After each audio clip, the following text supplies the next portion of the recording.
Alléluia pour le français dans la francophonie. On est vraiment heureux de partager la parole avec vous ce matin, ce midi, ce soir. Je ne sais pas de où vous regardez la vidéo, mais je sais qu'il y en a plusieurs à travers la planète. Alors, bienvenue. Je veux vous donner une bonne nouvelle aujourd'hui parce que c'est quelque chose qui était dans mon cœur depuis quelques semaines. J'ai eu le privilège de pouvoir partager Viens et obtiens ton miracle ce soir. Bien entendu, la Botrada nous a partagé aussi davantage sur les versets, sur les écritures que Dieu m'avait mis à cœur, m'avait donné des révélations cette semaine sur la liberté. C'est un sujet qu'on parle souvent dans le corps du Christ. C'est un sujet qui est là constamment alentour de notre beau roi Jésus. Il nous a rendus libres, il nous a affranchis. Et c'est ce qu'il nous partage dans le livre de Jean. Donc, je veux commencer en prière parce que je veux te dire que ton miracle est là.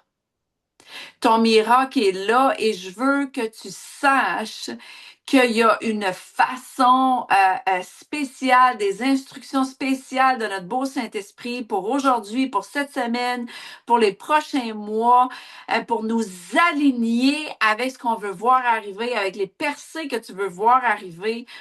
Il y a des révélations à avoir pour nous tous. J'en ai reçu beaucoup dans les derniers temps, puis là, je suis comme wow! Donc, adaptons la belle vérité que je t'ai à propos de partager à nos réalités et on va pas être stocké dans des faits qu'on peut voir sur la planète, mais plutôt savoir qu'on a une vie dans le surnaturel. Amen. Merci Seigneur. Merci Père éternel pour ce temps. Merci. Merci d'avance pour ce que tu veux faire. Merci d'avance ce que tu veux faire dans nos cœurs. Merci pour le renouvellement des intelligences. Merci pour les miracles. Merci, merci, merci pour ta vérité. Ta seule et unique vérité qu'on est à propos de manger, de goûter, de digérer aujourd'hui. Alléluia. Merci d'avance. Merci d'avance pour ta vie, Jésus. Amen. Alors, je vais aller tout de suite dans le premier verset. Dans Jean 8, 32. Je vais aller jusqu'à 36, en fait. Vous connaîtrez la vérité. Alors, il faut d'abord que tu la connaisses. Et la vérité vous affranchira. Ils lui répondirent, nous sommes la descendance d'Abraham, et nous avons jamais été esclaves de personne. Comment peux-tu dire, vous serez affranchis? Puis là, j'ai bien aimé parce que cette partie-là, l'apôtre Adam nous a partagé ce soir que vous voyez comment c'était facile, l'humanité en eux, de voir les choses dans le naturel, de faire comme, ben voyons, il n'y a rien qui cloche, là. Nous autres, on n'est pas esclaves de rien. Et, je veux dire, on n'a jamais été esclaves, on est des descendants d'Abraham.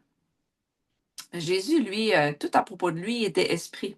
Fait que là, Jésus leur répondit au verset 34.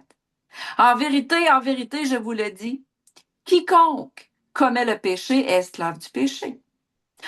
Or, l'esclave ne demeure pas toujours dans la maison. Le Fils, lui, il demeure toujours. 36. Si donc le Fils vous a affranchi, vous serez réellement libre. Là, ici, c'est important parce qu'il dit vous serez. C'est ton être entier qui est devenu l'identité de la liberté.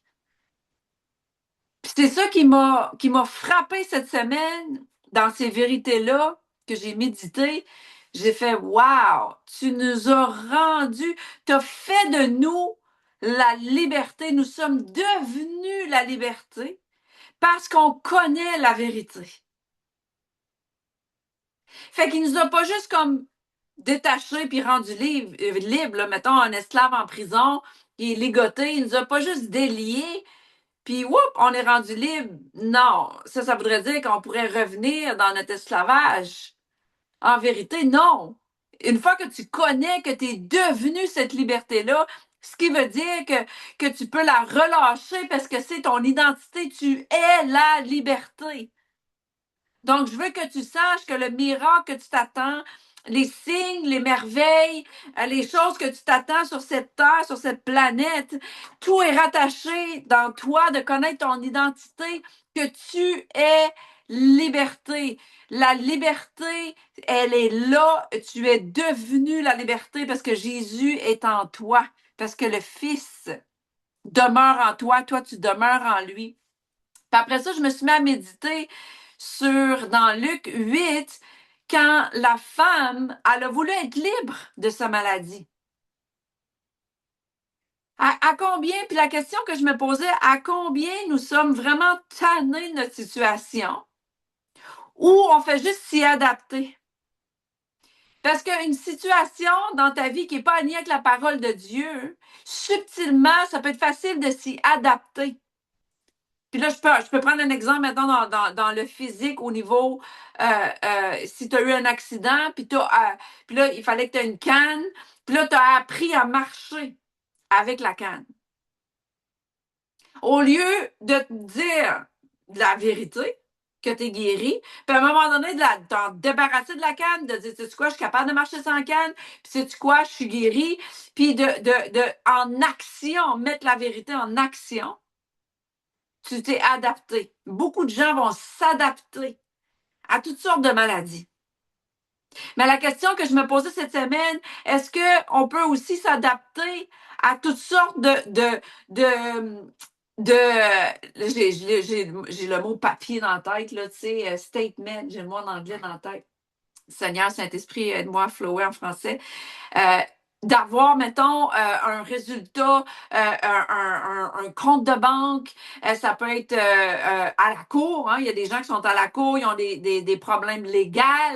On t'a donné, le parti, le contrepartie t'a donné une sentence, exemple.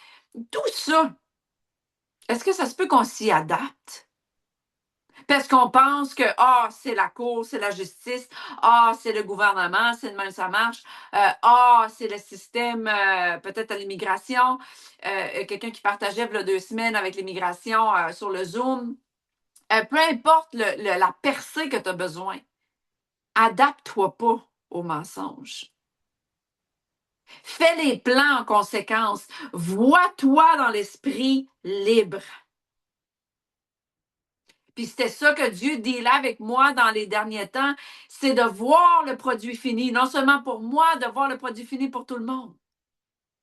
Vois le résultat final. Prends un temps de méditer sur ta liberté. À quoi ça ressemble? Alors, regarde pas la situation présente. Parce que elle, là, qui était tannée de saigner au bout de son sang, là, elle a eu un plan. Elle a fait son plan, puis elle a été touchée Jésus. La relation intime, personnelle avec notre grand roi, ça donne du résultat. Puis je ne sais pas si c'était la première fois dans l'histoire de Jésus, mais il y a juste, en tout cas, dans les faits vécus que la Bible parle, parce qu'il y en a sûrement des milliers, pas sûrement, mais il y en a des milliers d'autres, c'était la première fois que Jésus expérimentait que la vertu, la grâce, l'huile d'onction est sortie de lui, la puissance est sortie de lui sans sa permission. C'est pour ça qu'il s'est arrêté. Puis dans Luc 8, 46, il dit, quelqu'un m'a touché, car je sens qu'une force est sortie de moi.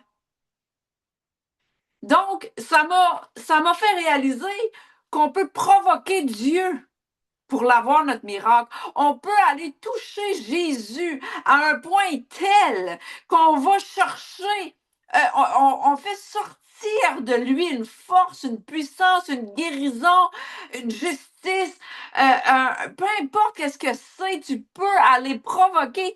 Puis là, Jésus s'est arrêté, c'est pour ça qu'il disait à ses disciples, qui m'a touché, parce que il n'avait pas expérimenté ça. Lui, d'habitude, il allait enseigner, prêcher, chasser les démons, guérir les malades. Lui, il allait et c'est lui qui faisait les miracles. Mais là, quelqu'un est venu par en arrière. Puis là, on parle de notre beau Jésus qui n'avait pas encore été crucifié. Il est ressuscité, là. Quand même rempli du Saint-Esprit, là. Que elle allait, tu sais. puis elle a touché son vêtement, puis elle a extirpé la puissance. C'est quelque chose à méditer. Si elle était claire, elle avait une instruction, elle a fait l'action. Elle dit coûte que coûte, m'a passé à travers cette foule-là, puis m'a allé. À quel point on est désespéré pour voir la percée? Est-ce qu'on l'est vraiment désespéré? Puis c'était toutes ces questions-là qui m'ont amené à donner le message aujourd'hui sur viens et obtiens ton miracle. À quel point tu le veux, ton miracle? À quel point le veux-tu être dans ton appel? À quel point le veux-tu voir les percées? Il y a une méditation, une intimité avec le grand roi à avoir. Puis là, après ça m'a fait réfléchir que dans l'homme de Dieu, Jacques, dans Jean 1, oui, c'est sûr que si tu n'as pas vu la manifestation maintenant et que tu as fait tout en ton pouvoir, ben tu le sais que tu peux garder ta joie et être dans la paix et de savoir que dans ce processus-là, il va en sortir de quoi de glorieux. Amen, parce qu'on est tous en processus dans quelque chose. La vie, elle arrive à tout le monde. Amen. Il y a des situations dans tous, dans toutes nos vies, tout le monde. Puis Jacques 1, il l'exprime bien. Il dit, verset 2 à 4, il dit, mes frères, considérez comme une joie parfaite. Ça veut dire que quand tu vas mettre tes soucis devant lui, parce que quand tu passes au travers les trucs comme ça, faut que tu vas donner tes soucis à Dieu parce que Dieu se soucie de toi. Puis ça, c'est quelque chose de quotidien. Mais quand tu y vas pas dans un mode de victime, tu y vas pas dans un mode de tristesse à l'excès. Oui, tu peux pleurer devant Dieu. C'est ça, je partageais aussi aujourd'hui. J'ai dit, écoute, j'ai partagé ce matin, j'ai pleuré ce matin, j'ai pas pleuré longtemps, mais j'ai pu réaligner, mettre mes soucis, donner, tout. Et après ça, ben, j'ai renoncé à toutes les pensées contraires à la parole. J'ai rendu captif toutes mes pensées obédientes. Il y a un travail à faire, gang. Tu peux pas laisser aller ton âme, puis tes émotions, puis tes pensées aller à gauche puis à droite. Tu as besoin de pause. Si tu veux être capable de considérer comme une joie parfaite les diverses épreuves auxquelles vous êtes exposés. Jacques avait compris ça. Il avait compris la réalité de Jésus. Puis après ça, quand tu considères ça comme une joie parfaite, c'est parce que tu sais, il dit, sachant que la mise à l'épreuve de votre foi produit la persévérance et qu'il faut la persévérance s'accomplisse parfaitement son œuvre afin que vous soyez parfait et accompli. Donc, il y a un accomplissement. Puis la vérité qu'on a avec Jésus, c'est qu'il a dit que tout est accompli. Fait que quand tu as ça tout le temps dans l'esprit, peu importe qu'est-ce qui t'arrive, t'es comme, wow, merci Seigneur, je le sais que tout est accompli. Mais dans le tout accompli, ça ne veut pas dire de te dénier dans ce que tu ressens au niveau de la douleur physique et au niveau de la douleur émotionnelle. Non, il faut en prendre soin puis de dire, wow. Puis j'ai été transparente sur le Zoom avec la famille aujourd'hui. Il m'est arrivé quelque chose. Moi, c'est vraiment rare que j'ai de la douleur. Vraiment, là. Écoute, tu sais, dans les dernières années, je peux les compter, tu sais, à part les fois que j'ai tombé à cause d'une bêtise, là, mettons que je jouais avec les enfants dehors sur le banc de neige, puis j'ai fait de quoi de dangereux, mettons, là, de téméraire. Mais c'est vraiment rare que j'ai de la douleur. Puis aujourd'hui, après mon client, écoute, j'étais super motivée, je me disais, je m'en vais au gym. Puis mon corps, il a pas été capable. Fait que puis j'ai dit, Saint-Esprit, je connais la vérité.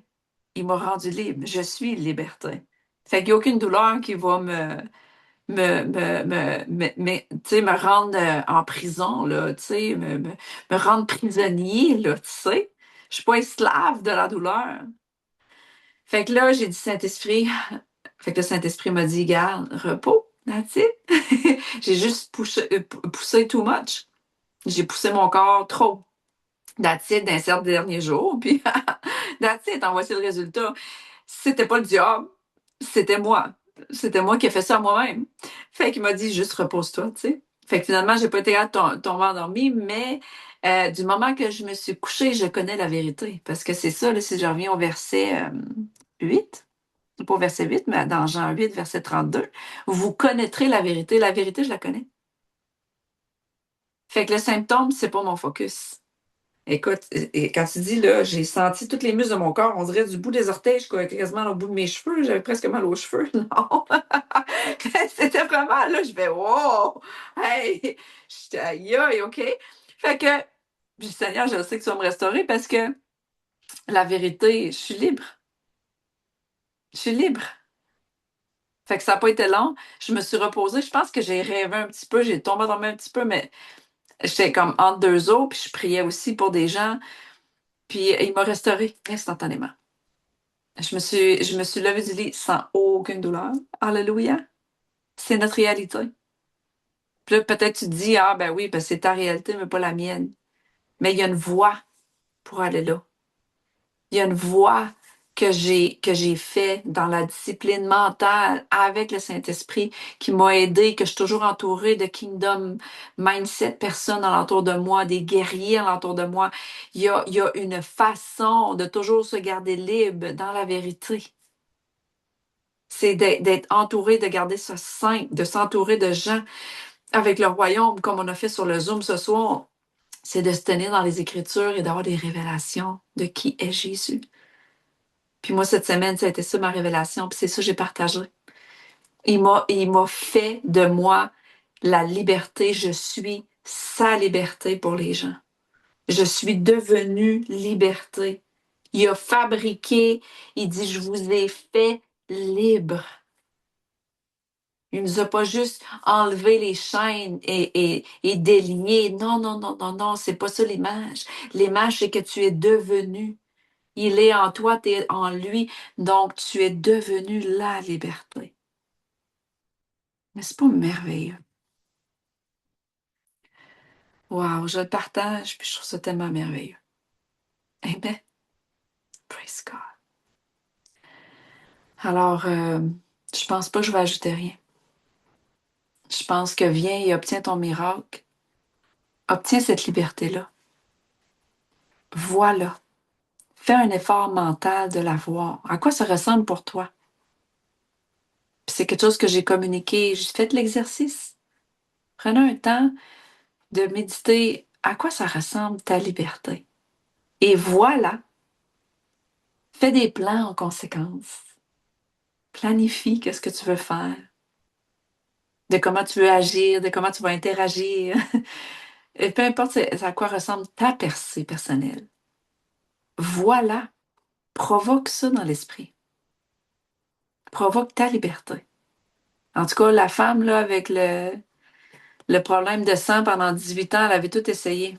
Elle a provoqué Dieu, puis elle a été chercher, elle a touché Jésus.